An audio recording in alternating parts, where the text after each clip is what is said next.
Mr. Oliphant.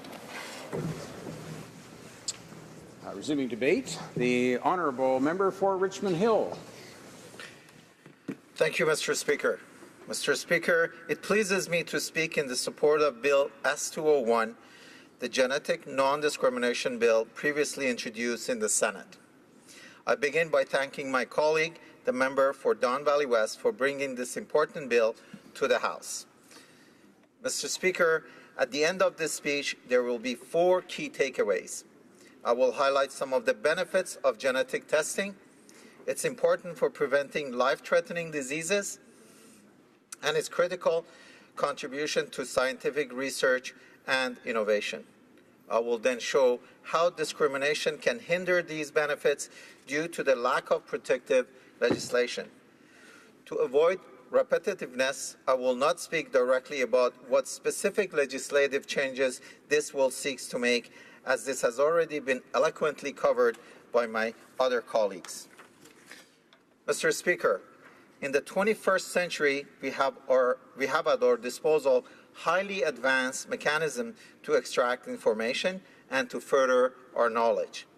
We have also learned innovative ways to utilize this knowledge, create new machines, develop techniques, build things, and save lives. Significant breakthroughs in the medical field have benefited from its abundance of knowledge. Life-saving surgical procedures were improved, and life-changing drugs have been developed and tested. The next prominent medical breakthrough on the table is genetic mapping acquired through genetic testing. A genetic test is a test that analyzes DNA and RNA or chromosomes for purposes such as prediction of disease, vertical transmission risk, monitoring, diagnosis, or prognosis. In other words, a test that provides potentially life-saving knowledge. There are currently 6,000 known genetic diseases. That means 6,000 possible causes of death and 6,000 possible individuals living in a life of hardship. Simultaneously, there are 48,000 genetic tests. This is not an insignificant number. That is 48,000 possible genetic cases to be discovered, 48,000 ways to save life, or 48,000 opportunities to gain knowledge. Taking a genetic test can save a life because armed with this knowledge, people can take action to protect themselves. They can take preventive measures or monitor themselves for symptoms to catch a possible disease early on. Due to the diversity and advancement of discoveries, there are many other opportunities for taking preventive action through genetic testing. For instance, there are tests for genes associated with heart disease, cancers, and kidney diseases, many of which are easily preventable through simple procedure, provided there is early detection and treatment.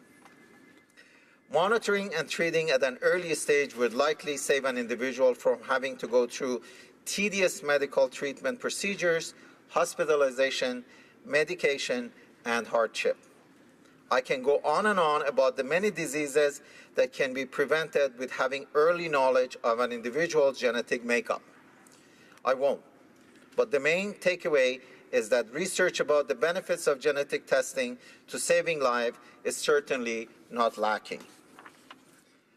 Furthermore, genetic testing increases the potential for significant innovations. For instance, the field of genetics and genetic testing is interacting with stem cell research, where scientists are exploring ways to replicate genetically mutated cell for the purpose of closely investigating the functions of the cell and how it leads to manifestation of the diseases. A recent discovery has been the use of induced pluripotent stem cells, also known as iPS cells, for the modeling of human genetic diseases.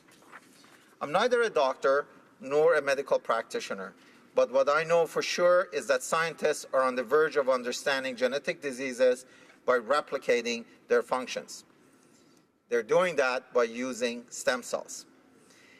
In furthering their understanding of how a disease functions, how it manifests, and why it affects certain tissues and not others, scientists will be better equipped for further innovation to reversing the negative outcomes of genetically muted itself.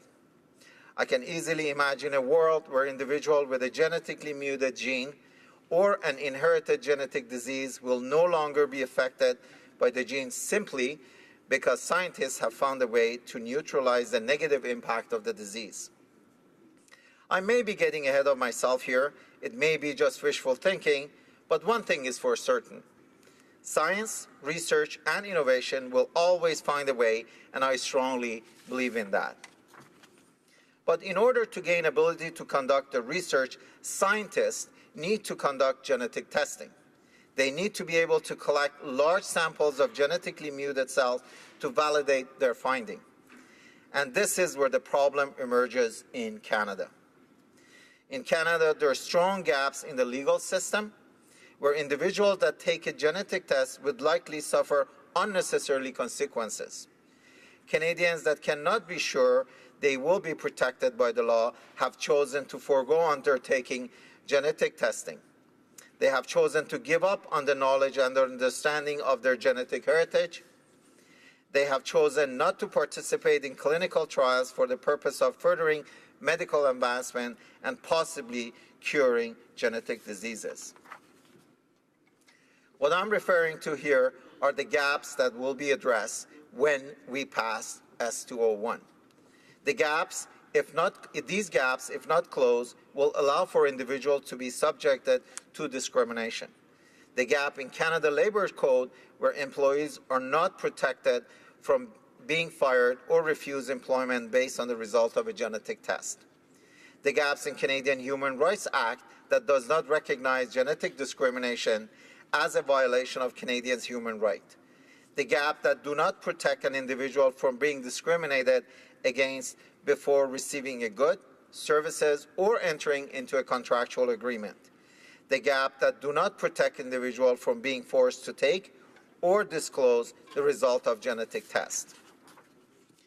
If we do not pass Bill S-201 and close the gaps in our legislative system that would allow for genetic discrimination, Canadians with an inherited genetic disease will less likely have the chance to learn about their disease prior to its symptoms.